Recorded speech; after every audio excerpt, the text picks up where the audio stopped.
Hey guys, it's Ebony. I'm back at it again, just here with another video. Before we get started, I want to say my heart extends out to everyone. I just hope that we're all doing okay and that we're doing what we can to protect ourselves and protect our community and those around us. I know this is rapidly spreading and it's impacting a lot of us. Yeah, that's definitely real for a lot of us. I don't unfortunately want to talk about that in this video at all. Like, that's not what this video is about. I'm coming just to bring you guys something a little happier and hopefully something that will end up brightening you guys' day and providing us with a sense and source of happiness amidst this hard time right now. So in today's video, I will be talking, sorry, I had to grab something. I will be talking about how I got this, the red folder to Clark Atlanta University, the illustrious Clark Atlanta University in Atlanta, Georgia. So before I start this video, a quick disclaimer is that I'm by no means an admissions counselor. I am by no means a high school counselor who helps people get into admission. So I guess you could say a post-grad counselor. I'm just a high school student who's a senior who's going through the motions like you guys. So I don't want any clapback in the comments saying, well, I had this and this that was probably higher than my scores and I didn't get in. Why is that? The admissions counselors change day to day. They accept a certain amount of students. Now, I do know this for a fact. They have a target of students they accept every day. They look to put variety in that amount of students. Let's say in day A, they accept a lot of students with 3.8, so they're probably going to change the standards for day B. It all varies on day to day and who they accepted the day before and who they're looking for their class profile. I'm by no means a person who can tell you the group in which I was accepted into Clark Atlanta University, nor can I tell you the group of students that you'll be up against when your application is being reviewed. This is purely just for information and just for experience, because I know that college applications and admissions and just the college journey in general can be a tedious time, and I know that having these kind of videos out there by various YouTubers helped me in navigating my college journey. So I'm just trying to do the same for you guys, but I'm not trying to lay out any magical formula that's going to get you into one school or another, because let's be honest, none of us can do that. I'm going through this just like you are. So I just wanted to provide that quick disclaimer before this video started. Now let's get into it. So just some quick information about the university and just talking about Clark Atlanta. However, I'm not a student here, so all of this information is based just on research, and I've not experienced it for myself, so I couldn't tell you any like inside details, I guess you could say. The average GPA at Clark Atlanta, according to Niche, which is a college research website that gives you a lot of statistics about yourself, other students, and the university. Sorry guys, I keep looking down because I have my notebook, so I have notes on things that I'm going to talk about. But the average GPA at Clark Atlanta University is a 3.24. So that means that you're an A and B student with some C's and D's mixed in depending on the classes that you take. Yeah, that's the GPA that they're looking at for the average of students who have been accepted for the 2018-2019 school year. As far as my GPA, I had a 3.495 unweighted 3.495 unweighted when I applied to Clark Atlanta, and a weighted 3.845 when I applied to Clark Atlanta. The minimum GPA to even get into Clark Atlanta and to pass the screening that they have within the Common App that colleges have is a 2.5 GPA. So obviously I was well above the minimum and I was well above the average. So I was definitely helped out when it came to, let's say, the realm of GPAs. I was definitely on the higher end of that. So yes. As far as their essay scores, for a minimum for Clark Atlanta, they use the ACT for their minimum, which was a 17. So converted, that's around like a 930, 940. And on mine, I got a 930 on the, what is it called? The combined score. I'm just going to say between the reading and the math and all of that things, I got a score of a 930 on the SAT. And as far as my essay scores, I got 2 8s and a 7 on the essay because I did the SAT with essay. As far as it comes to me, when it came to testing, I only took the SAT once. Junior and senior year was pretty hard for me, so I was already pretty drained with things as they were, so I was not trying to add extra stress to myself and do things that I didn't necessarily have to do. If it were me, I probably would have taken the SAT again. Don't get me wrong, because it's going to help you when it comes to securing scholarships and a lot of other things that you're going to be looking for when you're in the college process of admissions and even just in college. So I would definitely say try to shoot for a GPA. Look at the GPA that they usually give to students who end up getting scholarships and things like that. Yes. So their average for Clark as far as their test score is, and this was in the SAT, is about a 980 to 1100. So again, this came from niche.com, which is a very reliable ranking, statistic providing, scholarship providing website when it comes to the college journey for undergrad and graduate students. So that is where this information is coming from. It's good. A tip of advice that I have, I'll be giving those in throughout the video, is that you stay well above the required, if at all possible. You don't want to be falling at the minimum 2.5 and at the minimum 17. Like, that's not good, because they're not looking for students who are meeting the minimum. They're looking for students who can exceed that. And not even in both areas, because as you can see, I didn't exceed the SAT minimum. I was right at it, and I did not exceed the average by any means, but because I had a high GPA and other elements of my application that I will be talking to you guys about later in the video, I think that's what definitely helped me get in. Because I tell people, I try to make this joke, but I'm being so sincerely honest. My test scores are not what got me into Clark Atlanta. So if your GPA is low and your test scores are low, you're gonna have to fix one. The easiest to fix is probably gonna be your test scores, because the thing is, colleges are doing holistic reviews, but what you have to understand is they can't just base it off of the fact that you were a captain of the cheer team and did 30 million clubs. They have to also look at the academic student that you're presenting to them, and you want to make sure that not only when you're submitting your GPA, sorry, I'm just obsessed with the way that I look in the ring light. You have to also remember they are looking at the classes that you were taking as well. Within my GPA over the 4 years, I've taken honors and AP classes every year, whether it be honors, AP, or concurrent enrollment, which is a way to earn college credit through the Community College of Aurora. Every city and state is different, but that's how we do it in Colorado.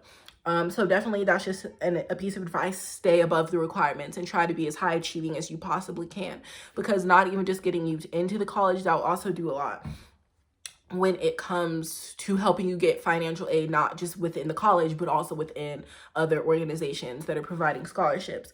I would say that, again, like I said, Clark has a holistic process. So they're not only looking at your GPA and your test score, they're looking at the classes you took. Did you grow over time? Was there a dip in your GPA? If so, why? Were you leader of any clubs? What awards have you received? How good was your essay? What did teachers have to say about you? Different things like that. So it's not just going to be, oh, let me look at her test score. Let me look at his or her test score. Let me look at their GPA. I'm going to make a decision.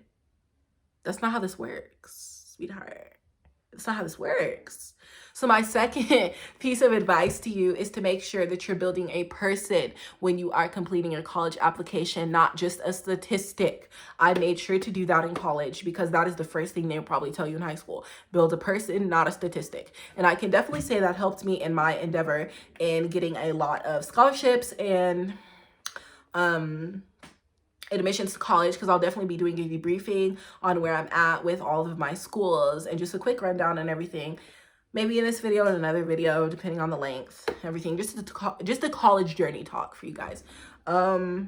So at Clark, as of the 2017-2018 school year, this has definitely changed, but not drastically. I think now the acceptance rate is just like a low 52%. But in the 2017 to 2018 school year, the acceptance rate was 56%. So this means that out of 100 people, if they were in a room, applicants who applied to Clark, 52 people would get in. That's what the stats of 2018 to 2019 are telling us. That out of 100 people in a room, 52 people will get in. The other 48 will not. That's basically what the percentages do. So like, let's say for Harvard, the acceptance rate is, I think, like 15%. So out of 100 people, only 15 will get in. That's basically what an acceptance rate is. 15% of the total amount of people they review for that day will get into the college. Moving on. So like I was telling you guys about building a person and not a statistic. Yes, my grades were very good. No, my test scores were not. But at the end of the day, I had a whole person that I was presenting to the colleges, not just a statistic. Sorry, I'm just going to adjust my camera. And not just fun, and made it seem like I just jacked off in school. So in addition to having the GPA that I had, I had a lot of extracurriculars that I was a part of. I was part of speech and debate. All 4 years of high school, I was a very dedicated member. I went to all the competitions on the weekend. I traveled every year from my freshman, sophomore, junior year to the University of California, Berkeley competition. I was very successful at those and placed titles at those competitions all 3 years that I went. I placed titles locally as well. I held leadership in my club. I was captain my junior year and president my senior year of the club. I helped to organize the fall break workshop that we had for our club. Junior year we did that. Senior year we didn't have it as much. I helped to train the other captains that would take over the club when I graduated and proceeded on from Overland. I helped in assisting the coaches sign up for tournaments, helped with money management and things like that in the club. So just, you get the picture. I had a lot of leadership and involvement, not just in my role as a debater, but also in my role as a team member on the team. This stuff that you guys do and the way that you do it in your clubs. So let me just put this piece of advice out there. Let's say I played on the baseball team and I did that, and then I did cheer, and then I did football, and then lacrosse and all this stuff. It doesn't show colleges, one, that you have any commitment or any persistence or any leadership skills, because I did many things throughout high school, but believe it or not, I had leadership roles in all of them. And I think the shortest amount of leadership of membership that I've had is 1 year, but 1 year consistent that I could do it. I wasn't splitting semesters or anything like that. So colleges want to see that you can get with something, do it, and be good at it, and that you can progress within it.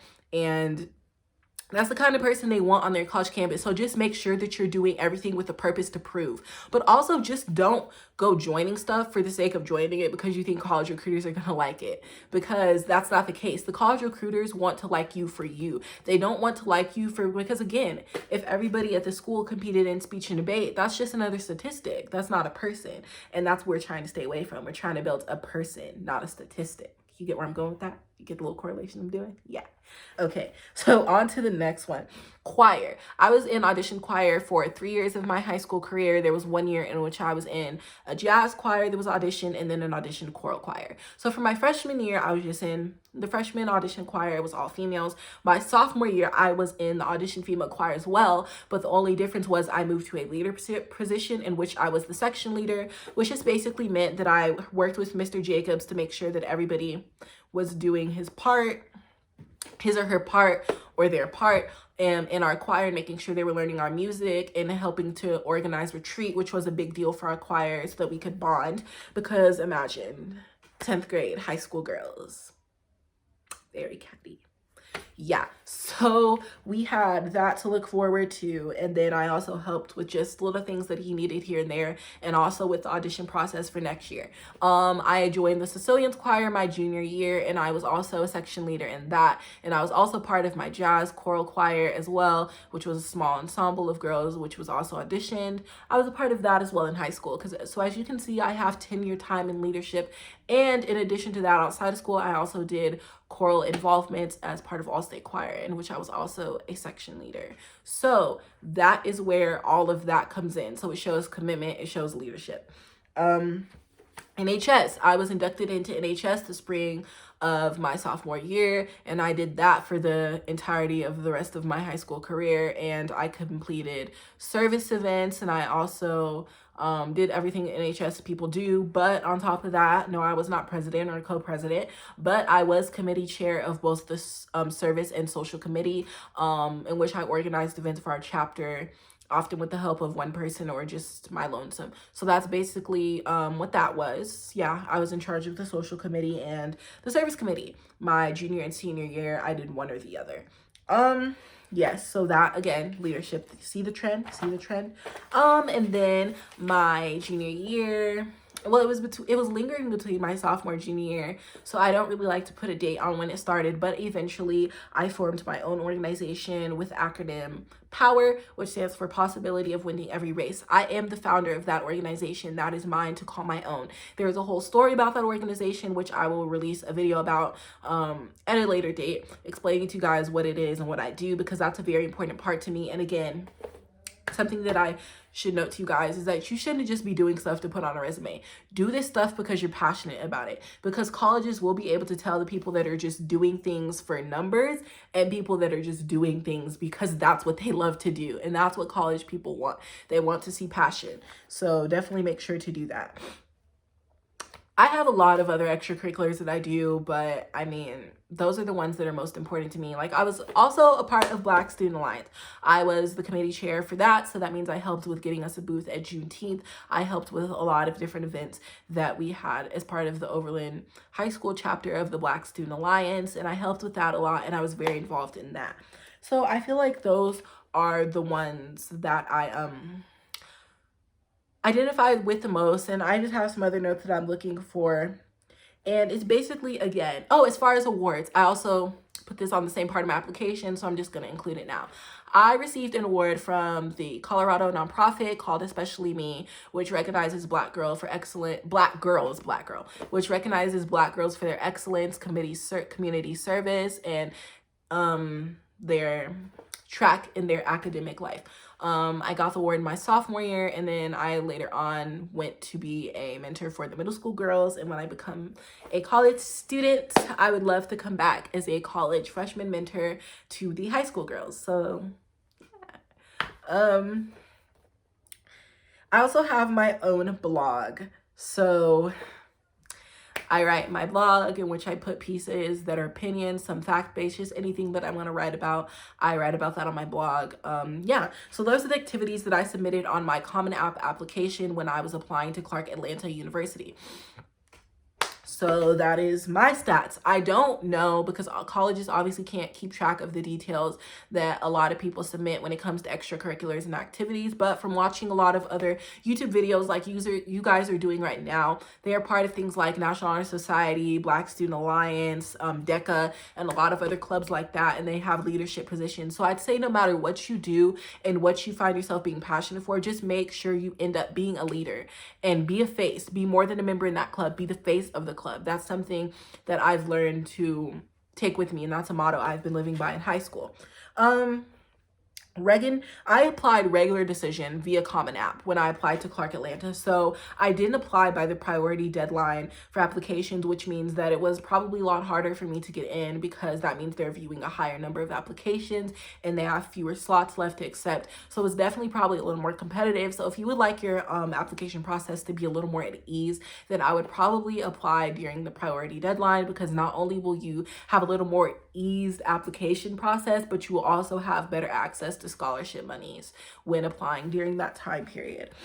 Other things that I submitted as part of my application is obviously the required essay that everybody has to submit when applying to through Common App for Clark Atlanta University. I wrote an essay on the topic of my work as part of my own organization, which is called Power, and the possibility of every race. I wrote a possibility of winning every race, and I wrote about how I was able to win my race by helping another girl cross the finish line. That was pretty much the gist of my college essay, and I will be reading it. And yes, I will be putting copyright rights stipends on my essay, so I will know. Okay? Yeah. So I also submitted information in the supplemental info, because as I said, my junior year and the beginning of my senior year was rough for me. It was not my year. And like I said, those dips in GPAs, yeah, I definitely had that. Before this, I had an unweighted 3.89 GPA. Coming into my senior year, I had a 3.5 GPA. Ending the second semester of my senior year, I had a 3.459 GPA, 9.5 GPA. And throughout it all, I've continued to keep a weighted 3.89 GPA, which is, I think, the GPA that most colleges are looking at when they choose to accept me to their college. So yes, that is that on that. I just want to talk about Clark Atlanta, the process a little bit as a whole. The reason why I chose to apply to Clark Atlanta University was because when you're applying to college, I feel like you can never apply to too many colleges unless you've probably applied to like 4 colleges in every state. Then yeah, you're probably applying to too many colleges. But for me, I applied to a pretty good list of colleges, and I got most all of those responses that I've received thus far are acceptances. I'm just waiting on Spelman and Howard in 2 days, so cross your fingers, you guys. I will definitely be doing a video on whether or not I got into either of those schools, so I'm definitely looking forward to that. I would say I applied to Clark Atlanta University because it was just another great HBCU where I think I could find a family, have a great historically Black college and university experience, but also get a quality education that's going to be preparing me for my field. Now, with this being said, I hope that you guys are choosing schools based not off where your friends are going, based not off who has the latest parties, and based not off other important things. The only thing you should be basing this off of is what it's going to do for you as a person. Yes, experience is important. Go somewhere where you're going to remember those 4 years of your life because you're paying thousands upon thousands of dollars to be there. So I would definitely do that, but also go somewhere where you're going to get a quality education. That's just as important as well. And that was always in the forefront of my mind when I was picking where I was going to apply and ultimately attend. Another reason I applied to Clark Atlanta is because it's Clark Atlanta. I wanted to be in Atlanta because I feel like going away to college is hard enough, and you want to go somewhere where you're going to feel like you're at home. I'm from a big city as it is. So there's always a lot to do. There's always stuff going on. And I just think that going from a city like Denver to like something like Tallahassee, Florida wouldn't have been the moves for me. So yeah. Just another piece of advice or something I thought about when I was applying to Clark Atlanta University is that in the holistic, there is no most important aspect. So when applying to Clark, it's important to remember that they're not weighing GPA over test scores or test scores over essays or supplemental info over extracurriculars. They're viewing everyone on a case-to-case basis. This is not Harvard where we have a screening, okay? Like there is a screening with a 2.5 GPA and under. But as far as that, there's no other screenings as far as I'm aware of in the Clark Atlanta college process. So yeah. Tips when applying. Just don't procrastinate. I feel like I talked about this in my college journey visit video. Just don't procrastinate. Definitely submit your stuff on time. Check and be vocal with your admissions counselor or the admissions office. And this is just not a Clark Atlanta thing. That's any college thing.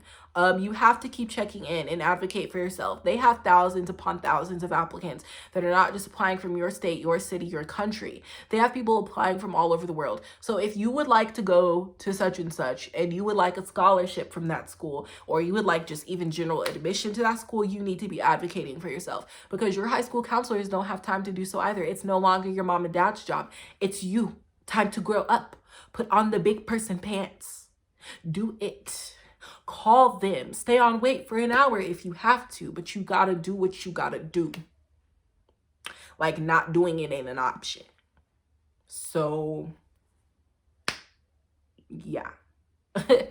I just thought I'd say that. And you have to express interest in the campus. Watching a lot of YouTube videos, like there's not much I can say about Clark Atlanta itself. That's not what this video is about anyways. I'm just sharing you guys what I put on my application, things I noticed about the school in the application process that are important and relevant to applying. Something that I've picked up in a lot of other videos is that you need to express interest in the campus. If they have preview days for like the juniors or the seniors, go to those. If they're at your school, go to those. If they have a rep that's going to be at the college admissions fair in your local city, go to those. Like, you need to be making connections with these people. You need to make them someone that you're going to remember. So when they get back in that admissions office, they have grounds to advocate for you on outside of your admissions profile that you submit to the college via Common App or the Common Black College application, however you're choosing to apply to Clark Atlanta. You need to make sure that you're definitely doing that you're putting a face to a name and making connections with your admissions counselor and other people that are going to be part of the admissions process when it comes to you getting in or not getting into the school.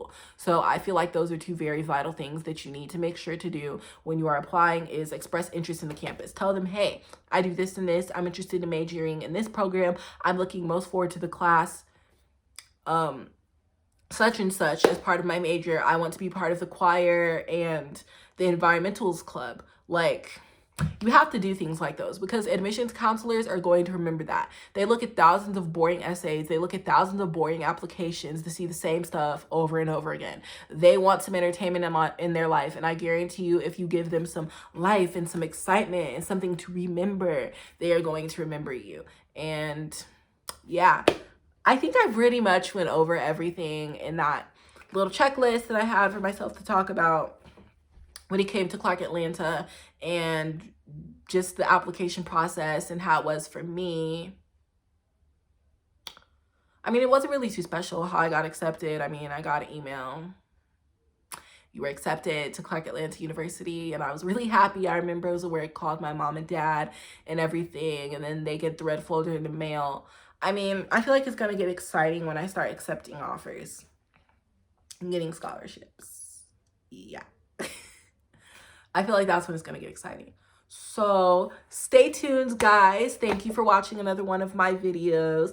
I always appreciate any and every piece of support that I can get. Make sure to like, to comment, and to subscribe to my channel and spread the word to your friends so this Living Lavishly community can grow and we can all live lavishly together and be the kings and queens that we are meant to be. Yes, sir. Yes, ma'am. That's what we're here to do. Again, this is always for you guys. So if there's anything in specific that you need for me to do a video on or want to see me do or anything, just let me know. I'm here for you.